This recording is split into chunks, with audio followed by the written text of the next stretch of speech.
Good evening, everyone. Welcome. Members of the public gallery should note the Council records and publishes Council meetings via YouTube to enhance the accessibility of Council meetings to the broader Wellington community. These recordings are also published and archived on Council's website for viewing by the public. Recordings may also be used for publicity or information purposes. Members of the public in attendance at the Council meeting who wish to communicate with the Council regarding an agenda item or any other matter should advise the Mayor, ideally prior to the meeting starting, to ensure that their submission is called at the appropriate time during the meeting. Gallery visitors, councillors and invited online attendees, please ensure that mobile phones and other electronic devices are turned off or in silent mode for the duration of the meeting. We have one councillor online. It's Councillor Stevens. Can I just confirm, Councillor Stevens, that you can see and hear us? I can hear you, Mayor. Just a moment. Oh.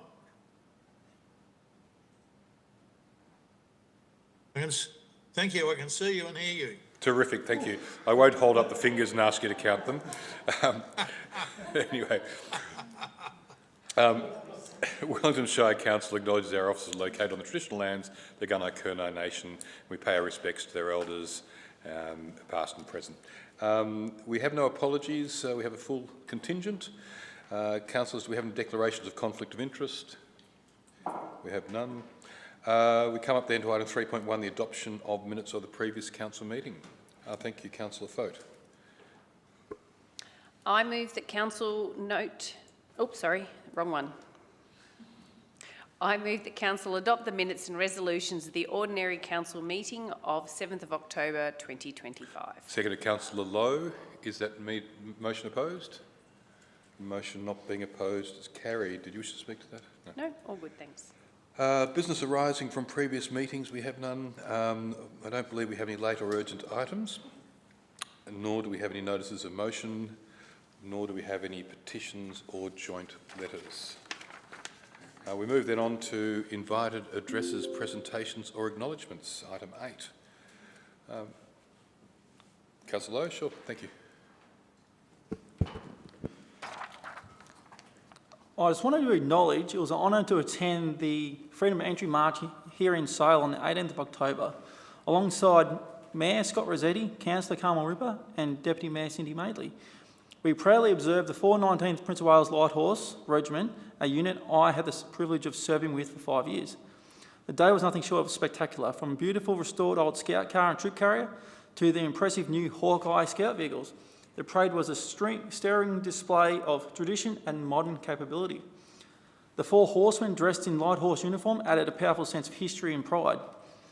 A particularly moving moment was seeing the guidon carried in the troop carrier. For those unfamiliar, the guidon is a ceremonial flag that represents the honour, history and battle achievements of a cavalry regiment. It is a symbol of pride and tradition, and its presence at the march underscored the deep respect we hold for the service and sacrifice of our soldiers. Mayor Rossetti delivered a heartfelt speech sharing how his father, also a former mayor, presided over the very first Freedom of Entry March in the 1980s. 1982. That connection between past and present truly captured the spirit of the day. Events like this bring our community together and reaffirm the trust and respect between the Wellington Shire and the Australian Army. It was a proud moment for Sale and a proud moment for all of us who valued service, heritage and unity. Thank you. Beautifully said. Thank you, Councillor Lowe. And it was a terrific event. It goes back to the walled city days where you weren't really sure if an army turned up at your front door, whether they were trustworthy or not. Naturally, if the Australian Army people came to your door, you would trust them. Back in those days, they didn't know whether they were friend or foe. So the idea of the challenge for the community, the challenge of the army was whether you let them in the door or not, determining whether they're friend or foe. And so that process on Saturday was saying to the army, we welcome you in because you are a friend. It was a great day. Councillor Madeley, thank you. Thank you, Mayor. I'd just like to highlight something fairly incredible that happened over the weekend. Apart from the 4th 19th Freedom of Entry Parade, we also had Stratford ultra-distance runner Chris Dixon completing quite an extraordinary feat, running, I believe, over 280 kilometres in 36 hours around Lake Guthridge and Lake Guyot in Sale. This monumental effort was part of the Helping Hands charity run, aimed at raising money for free 3D hands. a Victorian-based charity that designs and provides free assistive devices, including advanced bionic arms for people with limb differences. They also make their designs free for anyone around the world to use, and when I met with them on Saturday, told me a fantastic story about a 16-year-old girl in New York who's using their designs to print limbs and arms to send to, I'm going to get it wrong, but to send to a third world country for kids over there. So it's amazing.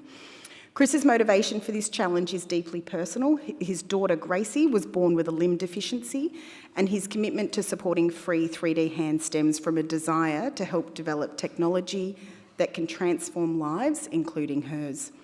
The event saw over 50 local runners join Chris for sections of the course, creating a powerful display of community spirit and support. Together, participants covered a combined distance of 3,000 kilometres over the 36-hour period, and they raised over $78,000 for free 3D hands. I believe their target was $50,000, so they did extremely well. This initiative not only highlighted the resilience and determination of Chris, but also showcased the generosity and unity of the Sale and wider Gippsland community. So, as I said, all funds raised will go directly to free 3D hands to support their ongoing development of life-changing technologies. Thank you. And I believe you cooked a barbecue for them. I helped serve cakes, yes. Okay. There was so many people, so it was down at sort of some refreshments and whatnot down at Nakumbaluk, just near the Seed Garden at the back of Lake Guthridge there, and it was a bit of a party community.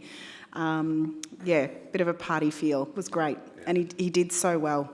And it's always nice that there's plenty of people who say they would like to help, but to actually get people to actually put together an event like that to raise proper dollars to do proper work, all credit to him and his team around him.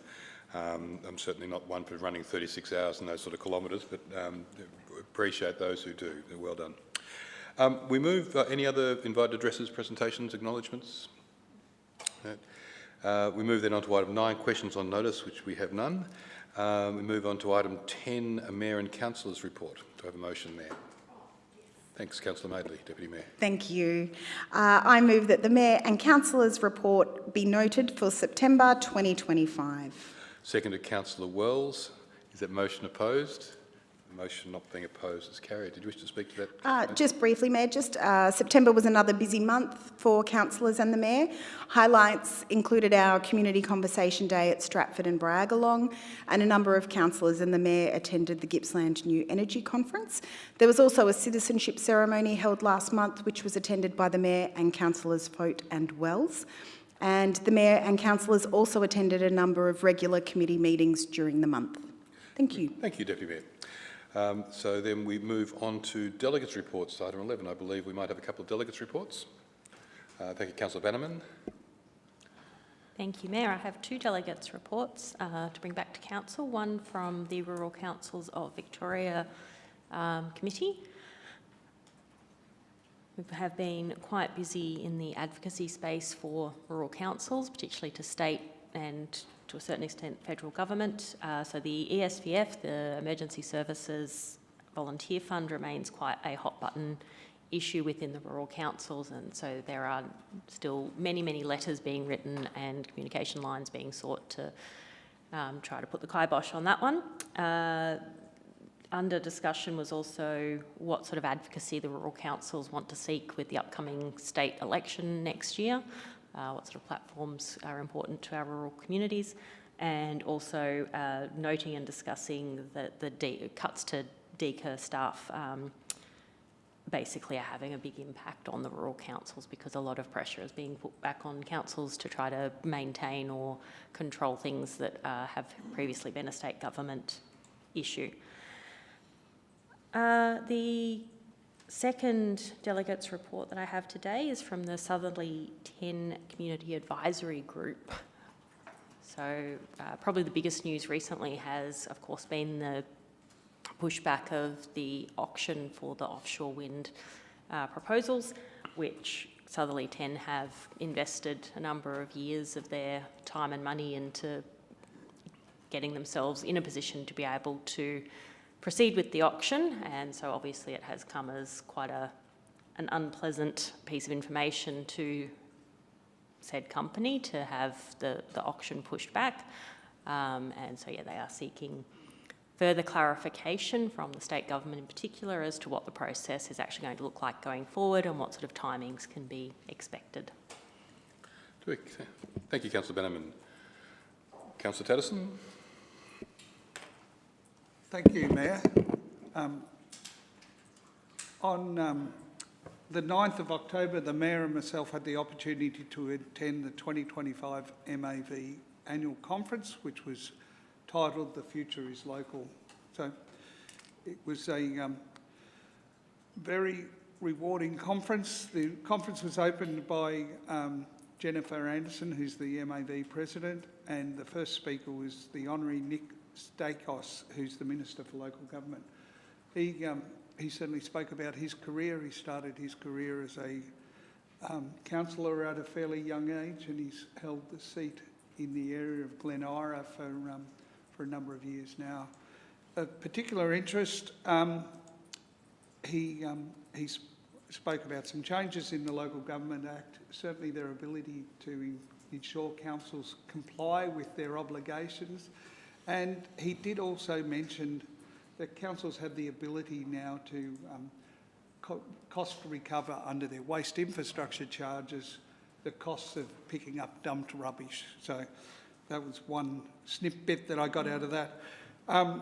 We had a talk from Andrew Colvin, who's the CEO of Australia Red Cross, around public sector leadership. Andrew came into the role of CEO of Red Cross just prior to the Black Summer bushfires, and he spoke about his leadership not only during the emergency but particularly throughout the recovery, and he gave a really good, insightful, and I'm sure he would be a terrific leader, and some of the challenges that he has faced in what's primarily a volunteer organisation that is also has a number of professional workers within it. So that was good.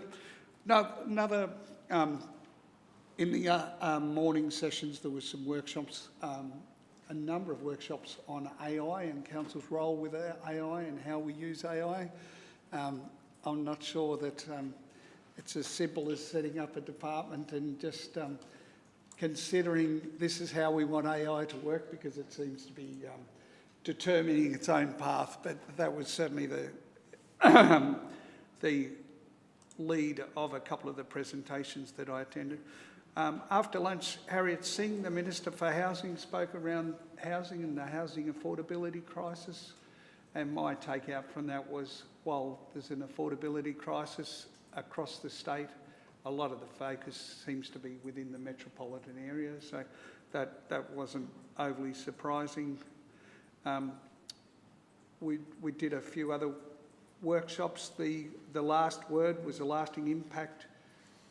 Was the final presentation of the day from Sally Capp, who's the former Lord Mayor of Melbourne, who she's a terrific speaker, which was really good to hear from her. Following that, the next day was the State Council meeting, of which there were 79 resolutions to go through, of significant debate, and I know I'm not a long-time councillor, but certainly to see the level of passion, particularly around the fire services levy across the industry. There was significant debate and a number of motions in dealing with the fire service levy, how it is applied, how unfair it is on rural councils. There's some around the significant cost to council to administer, but primarily the overwhelming support for, or lack of support for this fire services levy was my takeout. There are a number of other notice of motions, which I'm sure they'll come through in the minutes, which we'll provide to the officers, but that was my takeout, particularly around that fire services levy. So thank you, and thanks for the Mayor for his hospitality during the 2 days. Always happy to be hospitable, Councillor Tatterson, but it was I was very pleased to take part in the delegation that actually hand-delivered to the Premier a letter regarding the Emergency Services Levy, and we delivered that to requester meetings. There's been plenty of requests made to meet, and the Premier so far had refused.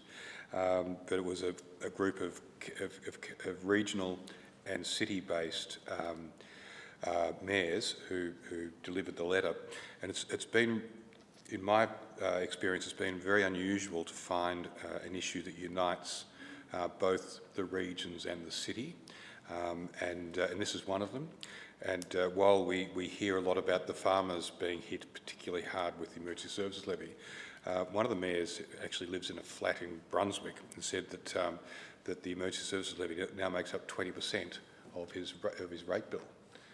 So clearly it's impacting all across the whole state, and the message that we were certainly passing on to the Premier was not that it was not so much about our administering the levy, but the fact that the levy is having this impact across all sorts of people who do not. There's no consideration of ability to pay. It's just being whacked. And in fact, in many ways, it's a double whack, because what's happening is councils rate capped who do have to spend more money and resources administering means they've got to reduce the services they can actually provide to the community, along with the community being slugged with the rate of the levy themselves. So it seems to be quite an inefficient way of collecting the money that clearly the government needs. So that was good that the conversation's continuing. And I agree regarding Andrew Colvin, the head of the Red Cross, quite an extraordinary leader who also spoke about making decisions that didn't work, and the fact that they were all learning experiences, and that sometimes when you're leading you don't actually have the answers, but you pick a direction and you move, you don't stand still. I thought he was one of the most, if he wrote a book on leadership, I think I'd be buying it tomorrow. We move then on to, unless there's any other delegates' reports, no, we move then on to the CEO's report 12.1. Thanks, Councillor Lowe. I move that the Chief Executive Officer's report be received for September 2025. Seconded, Councillor Madeley. Is that motion opposed? Motion not being opposed, it's carried. Thanks, Councillor Lowe. Yep, so the CEO was on leave from the 8th of September 2025 to the 6th of October 2025. So it's only a short little report, but acting CEO Andrew Pombury went to a couple different events, attended the UK Government OAM Roundtable, and he attended APEC Wind Energy Summit. Yeah, thank you. Thank you. And of course, like all of us, the CEO is able to have some annual leave, and we thought we might have actually included in there some highlights from the trip. We move then on to item 13.1, the Assembly of Councillors report. Oh, is that Councillor Stevens I hear? Yes, thank you, Mayor. I'd like to move the council note and receive the attached Assembly of Councillor records for the period 29th of September to 12th of October 2025. Seconded, Councillor Bannerman. Is that motion opposed? Motion not being opposed is carried. Did you wish to speak to that, Councillor Stevens? Well, just briefly, Mayor, of course, this used to be a statutory requirement to present to the community, but now the council is continuing to just record the Assembly of Council records, present them to the community so that the general community can just see what activities the council is undertaking. So, yeah, just a matter of record. Thank you, Mayor. Terrific. Thank you, Councillor Stevens. We move then on to item 13.2, the Biannual Audit and Risk Committee update, April to September. Councillor Bannerman. Thank you, Mayor. I move the Council receive the biannual report on the Audit and Risk Committee's activities, findings and recommendations for the period of April 2025 to September 2025 as attached. Seconded, Councillor Wells. Is that motion opposed? Motion not being opposed is carried. Councillor Bannerman. Thank you, Mayor. So we are required under the Local Government Act to receive a report from our Audit and Risk Committee twice a year that describes the activities of the committee, including its findings and recommendations at a council meeting. So the Audit and Risk Committee have conscientiously provided us with a report that details their activities, findings and recommendations for the period of April to September this year for Council's review, and the Audit and Risk Summary Report to Council April 2025 to September 25. Attachment is below in the document. Correct. Thank you, Councillor Bannerman. Staying with the Audit and Risk Committee, we move on to the Audit and Risk Committee minutes, 13.3. Thank you, Councillor Wells. I move that Council 1. Microphone, please. You're on mute. I'm on mute. I move that Council 1 receive and note the minutes in brief of the Audit and Risk Committee meeting 22nd of September 2025 as attached, and the confidential attachment Audit and Risk Committee minutes of 22 September 2025, and 2, note that the information contained in the confidential document Audit and Risk Committee minutes of 22 September 2025 of this council meeting agenda was designated confidential under section 3(1) confidential information of the Local Government Act 2020 by the General Manager Corporate Services on 2nd of October 2025 because it relates to the following grounds. 1, information that was confidential information for the purposes of section 77 of the Local Government Act 1989. Seconded, Councillor Bannerman. Is that motion opposed? Motion not being opposed, it's carried. Did you wish to speak to that, Councillor Wells? Yeah, Council maintains an Audit and Risk Committee in accordance with section 53 of the Local Government Act 2020. The Audit and Risk Committee is an independent advisory committee to Council, and its primary objective is to assist Council in the effective conduct of its responsibilities for financial reporting, management of risk, maintaining reliable systems of internal controls, and facilitating the organisation's ethical development. Minutes of the Audit and Risk Committee are reported direct to the Council, and a copy of the minutes in brief from the Audit and Risk Committee meeting of 22nd of September 2025 is attached and is provided in the information of Council and the public in general. Thanks, Councillor Wells. We move then on to item 13.4, the Council Performance Report for September 2025. Thanks, Councillor Lowe. I move that Council receive and note the September 2025 Council Performance Report as attached. Seconded, Councillor Fote. Is that motion opposed? Motion not being opposed, it's carried. Thank you, Councillor Lowe. Yep, the background, that's a September 2025 Council Performance Report comprises an overview of Council finances. This includes an income statement, a balance sheet and commentary regarding any major variances, information on cash balances, the level of rates outstanding and the progress updates on Council capital works programs. And with that, let me just go down here. Okay, so year to date, the budget actual is 55 million. The adopted budget is 51,900,000, and then the variance is 3.1 million, which is most likely to do with receiving grants and those types of things for future projects. And we've got some programs we have completed with the capital works. So there's been 4 projects that are practical completion, 35 more projects are underway, and 14 projects have had contracts awarded. 82 projects are in pre-planning, development of the concept design and detailed design in the community consultation and seeking quotes for tenders. So the multi-year AQUA energy sale works continued with the official opening scheduled for October, which we've done. And everyone is now playing in the pool, which is good. We've had works completed on the Kungalla special charge. Glencan road works are progressing well with the road being open and minor works to be completed. And the work has commenced on annual footpath renewal, as I can see in Stratford to the new daycare. We've got some new footpaths. Cool. Thank you. Thank you, Councillor Lowe. We move on to 13.5, the consideration of 2024-25 annual report. And I'll just read a preamble to that before we look for a motion.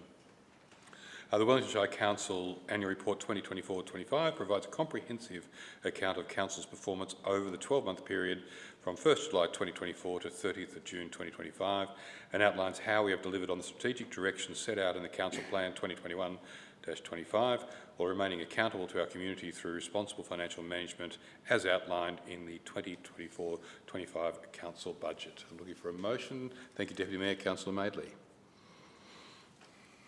Thank you, Mayor. I move that Council consider and receive the Annual Report 2024-25 as attached, as presented by the Mayor in accordance with Section 101 of the Local Government Act 2020. Seconded, Councillor Fote. Is that motion opposed? The motion not being opposed is carried. Great. Councillor Madeley, thank you. Thank you, Mayor. Tonight we consider the 2024-25 Annual Report. As the Mayor said, each financial year Council prepares an annual report which meets legislative requirements and informs the community about Council's previous year's financial performance and achievements, particularly against the strategic objectives and initiatives. This has been another busy year for Council with a number of projects and innovations being delivered. The major highlights in the area of infrastructure and projects include the completion of the Lansdowne MacArthur Street roundabout, which has improved safety by 80%. The official opening of the Great Southern Rail Trail has boosted regional connectivity and tourism, while the completion of the Seaspray Levee upgrade has enhanced flood resilience. Additionally, the launch of a 10-year asset plan aims to guide sustainable infrastructure investment, and key works have commenced on projects such as the North Sale Wetland, the Coongulla Street scheme that Councillor Lowe spoke about, and the Duke Street Yarram reconstruction. In the area of community services, the AQUA Energy Leisure Centre maintained its services during redevelopment, extended the outdoor pool season, and introduced a new operating model. The Gippsland Regional Sports Complex recorded its highest ever visitation with 185,592 visits, and the Gippsland Art Gallery hosted 31 exhibitions, including the high-profile Turner and Australia exhibition. For business and economic development, 8 hectares were sold for the new Sale College campus, and there has been over a 400% increase in aircraft movements at West Sale Airport since 2019. Wellington Shire also hosted the Governor of Victoria and participated in major industry events, delivered 12 business workshops and engaged 150 students in STEM initiatives. In terms of technology and innovation, a new cloud-based records management system was implemented, and joint ICT procurement with East Gippsland Shire was undertaken for cost efficiencies. Additionally, a collaborative GIS tender was conducted to support new mapping systems. The key challenges for Council this year include financial pressures due to inflation and capped revenue growth, balancing community expectations with constrained resources, and maintaining service delivery during major infrastructure upgrades. Additionally, transitioning to digital systems while ensuring staff adaptation and training, as well as enhancing environmental resilience, particularly in flood-prone areas along the coast and inland river systems, are significant concerns. This report reflects a year of strategic investment, community engagement, and operational resilience. Council continues to work toward a connected, inclusive, and sustainable future for Wellington Shire. Thank you, Mayor. Thank you, Deputy Mayor. We move then on to 14.1, the monthly planning decisions. Councillor Fote, thank you. I move that Council note the report on recent planning permit trends and planning application determinations between the 1st and 31st of August 2025. Seconded, Councillor Wells. Is that motion opposed? Motion not being opposed, it's carried. Thank you, Councillor Fote. In August this year, the Council's planning team made decisions on different planning applications in accordance with the Planning and Environment Act 1987 and the Wellington Planning Scheme. Now, this report that is in the minutes covers decisions made from, as it said, the 1st to the 31st of August. In that time, a total of 41 planning permit decisions were made, and these included new planning permits, amended permits and extensions of time, and they varied from residential subdivisions, new dwellings to commercial developments, agricultural buildings and community facilities. The planning permit activity reflects ongoing efforts to balance growth, sustainability and community needs across Wellington Shire. Terrific. Thank you, Councillor Fote. We move then on to under 14.2, the Quarterly Strategic Land Use Planning Update Report, third quarter 2025. Thank you, Councillor Bannerman.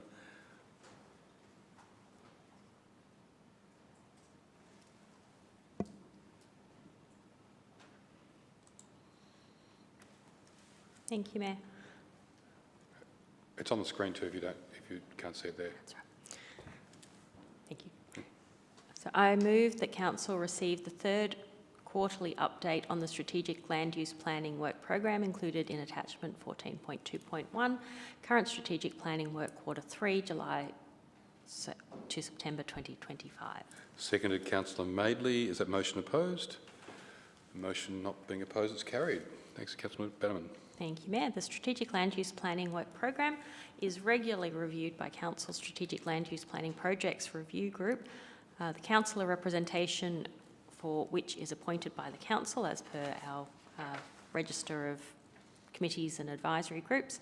The review group considered it beneficial to provide Council and the community with a quarterly update of the Strategic Land Use Planning Work Program, which comprises various prioritised projects and planning scheme amendments as outlined in the attachment below, the current strategic planning work quarter 3.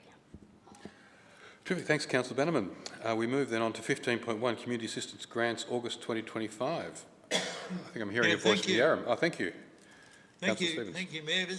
I'm excited about this, Mayor. Number one, because I haven't got a conflict of interest, and number two, because this is such an important program for our community groups. So it gives me pleasure to move that Council 1, receive and note this report. 2, approve the allocation of community assistance grants for August 2025, as detailed in the confidential attachment 15.12, community assistance grants, recommendations August 2025, with the outcome of submissions being notified to applicants. And 3, just note clause 3 as listed in the agenda. I'll so move, Mayor. Thank you. Seconded, Councillor Lowe. Is that motion opposed? The motion not being opposed, it's carried.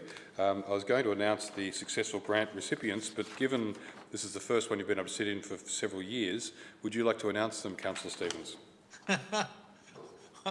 What, all 27, Mayor? It's either you or me. No, that's right. Well, I note that there were 27 successful applications for community grants up to the amount of $6,000, and I think the total amount is $130,997. It's great for community groups to be able to apply for this program. I think we have a total in our budget for both the community grants and the quick response grants of $390,000 this financial year. So congratulations to those community grants. Congratulations to those community groups, and I wish them all the very best with each of their programs. I don't think I need to say anything more, Mayor. Okay, thanks, Councillor Stevens. I'll announce that the successful grant recipients were Gippsland Auto Museum Inc., Woodside Beach Surf Lifesaving Club, Tara Festival Committee, Stratford-on-Avon Shakespeare Association, Maffra Business and Tourism Association, Rotary Club of Maffra, Sale United Football Club Inc., Stratford Bowling Club Inc., City of Sale Stedford Society Inc., Port Albert Progress Association, Salem Music Festival, Hayfield Timber Festival 2021 and beyond, Yarram Motorcycle Club Inc., Hayfield and District Vintage Machinery Group Inc.,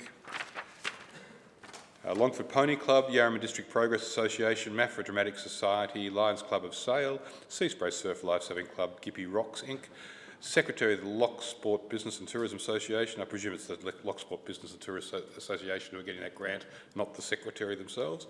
No. Yarram Basketball Association, Golden Paradise Beach Ratepayers and Residents Association, Sale Amateur Basketball Association, Maffra Hockey Club, Sale Croquet Club Inc. and Woodside Community Hall.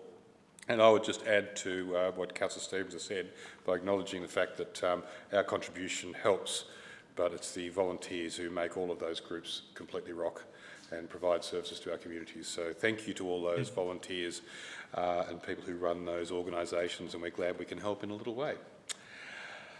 15.2, we move on to an unused road licence, signboard laid in Jimmy's Creek Road in DUTSON. Do we have a motion? Thank you, Councillor Tatterson. Thank you, Mayor. I move that Council, pursuant to Section 400 of the Land Act 1958, gives notice that Signboard Lane and Jimmy's Creek Road adjoining Crown Allotment 41A, Crown Allotment 41B, Section C, Crown Allotment 42A and Crown Allotment 42C, Section C, Crown Allotment 3E and 3F, Section C, and Crown Allotment 7 and 8, Section A, and Lot 1 TP 609-500 in the parish of Glencoe South and Dulungalong is not required for public traffic and therefore classified as an unused road. Seconded Councillor Wells. Is that motion opposed? The motion not being opposed is carried. Thanks, Councillor Tatterson.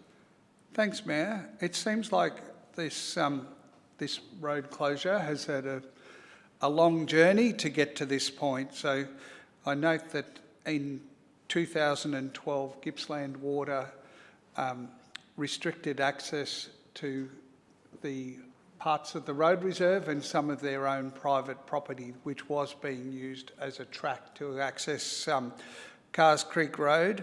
So since that time, the area has been locked off. The parts of Signboard Lane that we're talking about are heavily vegetated and not suitable as a road reserve, and the property to the south of the Gippsland Water facility has been gaining access via Carrs Creek Road since 2012, and that property was sold in 2022, and they have accepted that their access is via Carrs Creek Road. The final 6 kilometres of that property is non-maintained road and unconstructed, so that has been their responsibility. So it's been a long journey. Gippsland Water have brought this back up with the officers now, and it seems appropriate that these roads be closed as they're primarily the only user of these roads. They're now surrounded by the Gippsland Water property, so it seems appropriate that we would agree with this change. Terrific, thank you, and well done your pronunciation of Dulungalong. Move on then to 15.3, the 2026-033 AQUA Energy Car Park. Thank you, Councillor Madeley, Deputy Mayor. Thank you, Mayor. I move that Council 1 adopt the recommendations contained in the confidential attachment 15.3.2 2026-033 Tender Evaluation Report for AQUA Energy Car Park, and I'll take item 2 as read. Thank you. Seconded Councillor Tatterson. Is that motion opposed? The motion not being opposed is carried. Great. Thank you.